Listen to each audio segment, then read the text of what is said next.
Welcome to The Explainer. Today we're diving into what I think is one of the most jarring paradoxes in global history. We're looking at a dynasty that absolutely dominated the Indian subcontinent for over 2 centuries, from 753 to 982 CE. We're talking about a military and cultural juggernaut. This was an early medieval superpower that commanded unimaginable wealth, fielded massive armies, and built literally mind-boggling monuments.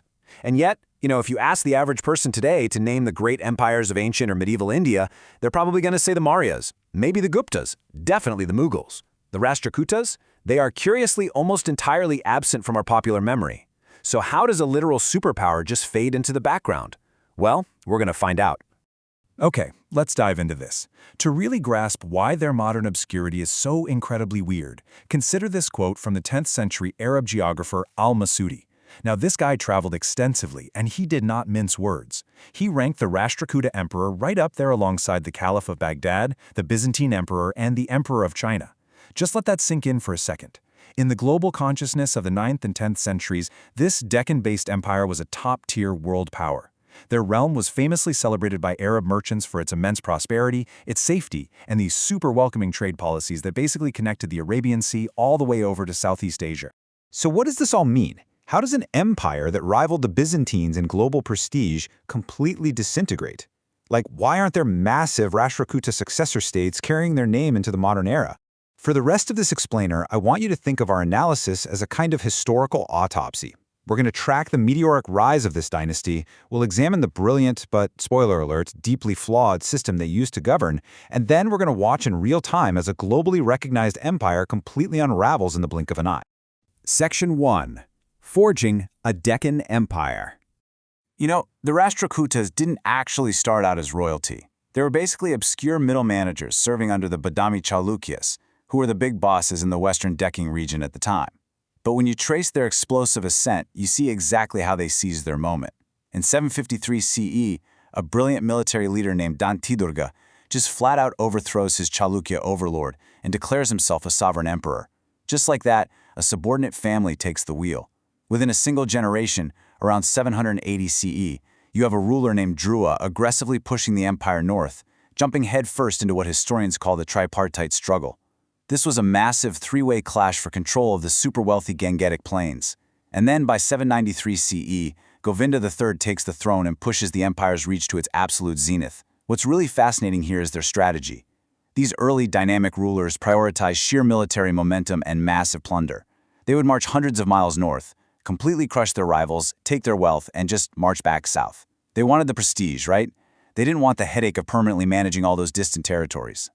And this brilliantly illustrates the sheer, terrifying scale of their military machine. Court poets from back then boasted that Govinda III's war elephants were, quote, drinking the waters of the Himalayan rivers. Now, even if we account for a little bit of poetic exaggeration, the historical record backs up that his army successfully crossed the formidable Vindhya mountain range and projected devastating power deep into northern India. Honestly, the logistical nightmare of moving a massive medieval army, complete with heavy war elephants, across subcontinental mountain ranges and rivers, it's staggering. It sent a very clear message to every other kingdom on the map. Absolutely no one is safe from the RashtraKutas. Section 2. The cultural zenith. But they weren't just warlords. Their cultural patronage was honestly just as aggressive as their military campaigns. They were broadly ecumenical, generously throwing money at Shaivism, Vaishnavism, and Jainism, which sparked this remarkably vibrant cultural renaissance. Which brings us to a frankly staggering number: 200,000. Under King Krishna I, the RashtraKuta sponsored the Kailasa temple at Ellora. But here's the kicker. They didn't build it from the ground up. They excavated an estimated 200,000 tons of solid basalt rock, carving straight downward into a mountain to create a monolithic temple complex. Think about that for a second. There are no modern surveying tools here, no dynamite, just chisels, hammers, and an unfathomable mastery of engineering. It still stands today as one of the most remarkable feats of rock-cut architecture anywhere on planet Earth. It was the ultimate flex of imperial wealth and religious devotion. And their cultural dominance extended right into literature too. Under the phenomenally long and stable reign of Amoghavarsha I in the 9th century, the capital was actually moved to a flourishing new city called Manyakhera. Now, Amoghavarsha was a deeply intellectual guy, very into Jainism, administration, and literature. Under his direct patronage, we get the Kaviraj. This isn't just some dusty old book. It is literally the earliest available treatise on Kannada poetics. The RashtraKutas essentially nurtured this massive flourishing of vernacular Kannada and Jain literature, permanently shaping the cultural landscape of southern India. So yeah, they were builders, poets, and philosophers just as much as they were conquerors. Section 3. The feudatory double-edged sword. So what went wrong? Well, our autopsy really begins here. The answer to their eventual fall actually lies in the sheer elegance of their hierarchy.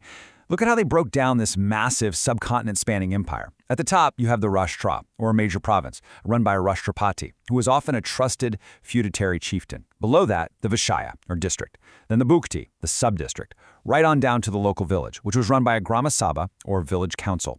This system was brilliant because it meant the emperor didn't have to micromanage a bloated, expensive, centralized bureaucracy. Local councils handled local irrigation and disputes, while regional chieftains collected taxes and raised armies for the emperor. It was highly delegated and, for a long time, remarkably efficient.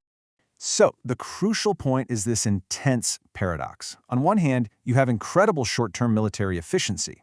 When the RashtraKuta emperor wanted to go to war, he just sent word to his loyal chieftains, and they instantly mobilized their local troops. It made the empire lightning fast. But on the other hand, you see the fatal poison pill: long-term institutional fragility. By outsourcing their governance and military command to subordinate families, like, say, the Chalukyas of Kalyani, the RashtraKutas were basically allowing these families to build up independent wealth, administrative experience, and their own wildly loyal armies. Actually, scratch that, it's more like they were literally training their own replacements. Section 4. The sudden, rapid collapse. Because here's the thing, when an empire relies entirely on the fear and loyalty of its subordinates, it only takes one crack in the facade to bring the whole thing crashing down. Look at how this timeline builds into total catastrophe.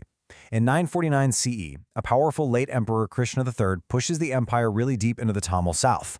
It's a huge military victory, sure, but it severely overextends the empire's resources and leaves their Deccan home base totally neglected. After he dies in 967, a series of weak, disputed successions just paralyze the center. Sensing this weakness, an external enemy, the Paramaras of Malwa, launch a devastating raid in 972. And then, just 10 years later, in 982, the RashtraKuta dynasty is entirely wiped off the map by one of their own feudatories.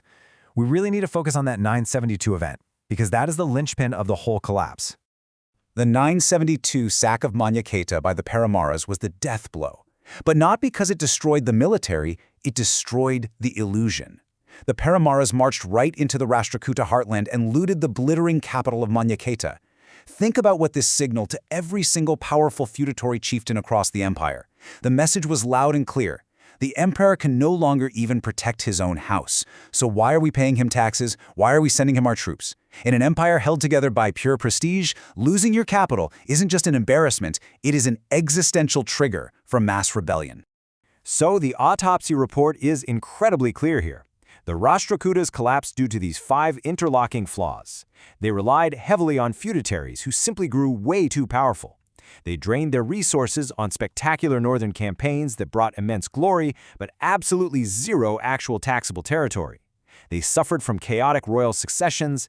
They expanded far beyond what their early medieval administrative infrastructure could actually handle. And finally, ambitious regional successors recognized that weakness and pounced.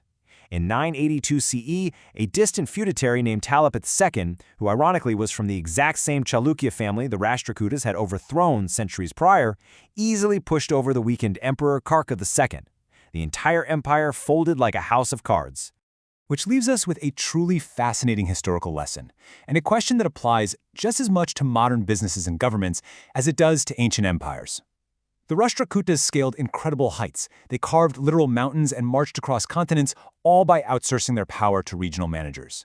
But it begs the question, if a vast organization is built entirely on the decentralized loyalty of its subordinates, what happens when the center shows a single moment of weakness?